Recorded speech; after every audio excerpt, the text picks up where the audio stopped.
6 দফা দাবিতে আমরা দেখতে পাচ্ছি যে ভোলায় অনির্দিষ্টকালের জন্য কর্মবিরতি পালন করছে বাংলাদেশ হেলথ অ্যাসিস্ট্যান্ট অ্যাসোসিয়েশন। তারা এই মুহূর্তে আমরা দেখতে পাচ্ছি যে তারা আজকে 23 দিন ব্যাপী তারা এভাবে কর্মবিরতি পালন করছে। আমরা দেখতে পাচ্ছি তাদের যে অবস্থান কর্মসূচি সেটিও আমরা দেখতে পাচ্ছি। আমরা একে একে জানার চেষ্টা করব যে আজকে যারা এই আন্দোলন করছে, কর্মবিরতি পালন করছে, তারা কেনই বা এই দীর্ঘদিন যাবৎ এই আন্দোলন করছে। আমরা তাদের কাছ থেকে শুনবো এবং জানবো যে তাদের কর্মবিরতির সম্পর্কে, যে এই যে আজকে আপনারা কর্মবিরতি পালন করছেন, কেনই বা এই কর্মবিরতি, তাতে করে যে মানুষ যে ভোগান্তিতে পড়েছে, গর্ভবতী মায়েরা যে টিকাদান কর্মসূচি থেকে বিরত রয়েছে, এই বিষয়টিকে আপনারা কিভাবে দেখছেন?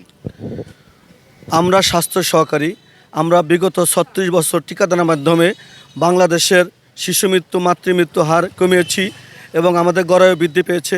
অথচ আমাদের স্বাস্থ্য সহকারীদের কোনো উন্নতি হয়নি, আমাদের স্কেল পরিবর্তন হয়নি। আমরা বাংলাদেশ সরকারের কাছে আমাদের বেতনের স্কেল 14তম গ্রেডে নেওয়ার জন্য অনুরোধ করছি এবং আমাদের টেকনিক্যাল পদমর্যাদা দেওয়ার জন্য অনুরোধ করছি। আমরা যদি টেকনিক্যাল পদমর্যাদা ও বেতন স্কেল উন্নতি হয় তাহলে আমরা গায়ে ফিরে যেয়ে আমাদের কার্যক্রম শুরু করতে পারবো ইনশাল্লাহ। ধন্যবাদ। আমরা একে একে আরও কয়েকজনের কাছ থেকে শুনবো এবং জানবো যে তারা এই যে আজকে যে কর্মবিরতি আপনাদের, তাতে করে যে বিষয়টি আমরা দেখতে পাচ্ছি যে এই যে আপনারা কর্মবিরতির ফলে যে ক্ষতিগুলো হচ্ছে, বিশেষ করে গর্ভবতী মায়েরা, শিশুরা টিকাদান কর্মসূচি থেকে ব্যাহত হচ্ছে, সেই কার্যক্রম থেকে ব্যাহত হচ্ছে, এই বিষয়টিকে কিভাবে দেখছেন? আসলে আমরা স্বাস্থ্য সহকারী, আমরা 30 বছর এই দাবি থেকে বঞ্চিত। আমরা চাই না যে এই বর্তমানে অনেক শিশুরা টিকা থেকে বঞ্চিত হইতেছে, এটা আমরা চাইতেছি না। কিন্তু সরকারের কাছে এটা আমাদের অনেক পুরান দাবি। যারা পশু পাখিরে টিকা দেয় তারা হলো টেকনিক্যাল, আর আমরা মানুষের টিকা দেই, মানুষের বাচ্চারে টিকা দেই, কিন্তু আমরা নন টেকনিক্যাল। এজন্য আমাদের দাবিটা যাতে অতি শীঘ্রই তাড়াতাড়ি সরকার পূরণ করে নেয়, এই জোর দাবি আমরা সরকারের কাছে জানাচ্ছি। আমরা আরও শুনবো এবং জানবো যে একে একে যে যারা রয়েছে আন্দোলনকারীরা, আমরা তাদের কাছ থেকেও কিছু বিষয় জানার চেষ্টা করছি। যে এই পর্যন্ত আমি যদি একটু জানার চেষ্টা করি আপনার কাছ থেকে, যে এই পর্যন্ত যে আপনাদের কর্মবিরতির মধ্য দিয়ে যে সকল মায়েরা টিকাদান কর্মসূচি থেকে বঞ্চিত হয়েছে এবং শিশুরা, তাতে করে কি পরিমাণ টিকাদান কর্মসূচি থেকে বঞ্চিত হয়েছে তারা? দেখেন, সারা বাংলাদেশে 1,20,000 টিকাদান কেন্দ্র, 1,20,000 টিকাদান কেন্দ্রে সারা দিনব্যাপী আমাদের কাছে ফোন করে। আমাদের মনে অনেক কষ্ট যে আমরা টিকা দিতে পারতেছি না, তারা টিকা থেকে বঞ্চিত। এবং আমাদের সারা বাংলাদেশের শিশুরা, মায়েরা, গর্ভবতী মায়েরা এবং কিশোরী মেয়েরা সবাই স্বাস্থ্য ঝুঁকির মধ্যে আছে। যদি সরকার যদি আমাদের ন্যায্য দাবি মেনে নেয় তাহলে আমরা অধীর আগ্রহের সহিত ইনশাল্লাহ আমরা আমাদের কাজে ফিরে যাব। আপনি দেখেন, সম্প্রতি আমরা 5 কোটি শিশুকে আমরা টাইফয়েড জ্বরের ভ্যাকসিন দিয়ে আমরা প্রোগ্রাম অত্যন্ত সফলতার সহিত আমরা প্রোগ্রাম কমপ্লিট করছি। এই জন্য সরকারের কাছে আবেদন যে আমাদের যে টেকনিক্যাল পদমর্যাদা এবং বেতন স্কেলে আপগ্রেড করলে আমরা ইনশাল্লাহ হাসিমুখে আমাদের কাজে আগ্রহের সহিত ফিরে যাবো ইনশাল্লাহ। আমরা একে একে শুনেছি, আমরা আরও শুনবো যে বিশেষ করে এই যে তাদের আন্দোলনের ফলে কিন্তু আমরা যেটি দেখতে পাচ্ছি যে সম্পূর্ণ টিকাদান কর্মসূচি থেকে বঞ্চিত হচ্ছে গর্ভবতী মা এবং শিশুরা। এক কথা বলতে গেলে আমরা প্রতিদিনই দেখছি যে গর্ভবতী মা এবং শিশুসহ বিভিন্ন নারীরা এভাবে টিকা দিতে এই সকল স্বাস্থ্য কমপ্লেক্সগুলোতে যখনই আসে, কিন্তু তারা এই কর্মসূচি থেকে ব্যাহত হচ্ছে, বঞ্চিত হচ্ছে, তারা ফিরে যাচ্ছে টিকা না দিয়ে।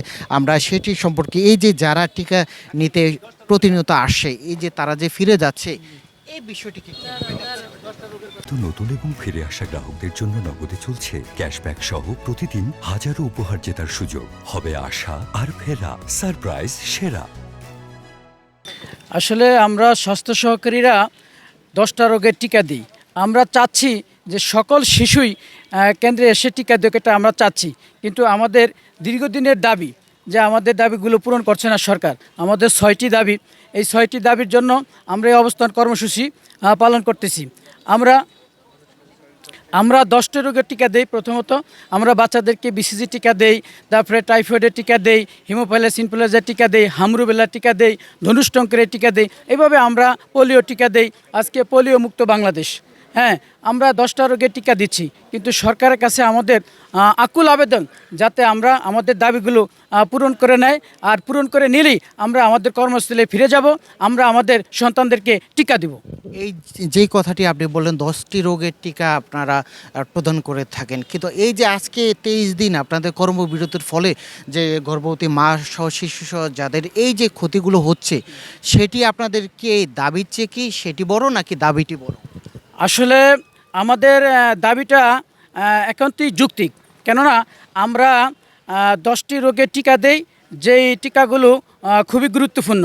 দেখেন, যারা মৎস্য করে তারা পশুরি টিকা দেয়, তারা টেকনিক্যাল পদমর্যাদা পেয়েছে, এবং আমাদের এই মানব জাতিরে আমরা টিকা দিচ্ছি, অথচ সরকার আমাদেরকে টেকনিক্যাল পদমর্যাদা দিচ্ছে না। এখন আপনি যে কথাটা বলছেন যে রোগের টিকাগুলো আমরা দিচ্ছি, তারা রোগে ভুগতেছে, অবশ্যই এই যে যাদেরকে আমরা মায়েরদেরকে টিকা দিচ্ছি তারা এই টিকাগুলি পাচ্ছে না, ডোজ টু ডোজ এই টিকাগুলো পাওয়ার কথা, কিন্তু আমরা আজকে 30 বছর ধরে এই টিকাগুলো দিয়ে আসছি। এখন আজকে 2 মাস 3 মাস ধরে আমাদের অবস্থান কর্মসূচি পালন করতেছি আমি দাবি দেওয়ার জন্য। এই দাবিটা আমাদের যৌক্তিক, যৌক্তিক দাবিটা যদি মেনে নেয় তাহলে অচিরেই আমরা আমাদের কর্মস্থলে চলে যাব, আমরা এই টিকাগুলো দেব ইনশাআল্লাহ। আর শুনবো যে আসলে এই যে আপনারা কখন এই দাবি থেকে দাবি পূরণ না হলে আপনারা কি করবেন, বা এইভাবে কি চলতে থাকবে কিনা? ধন্যবাদ আপনাকে। আমরা প্রায় 30 বছর আমাদের আন্দোলনের বয়স।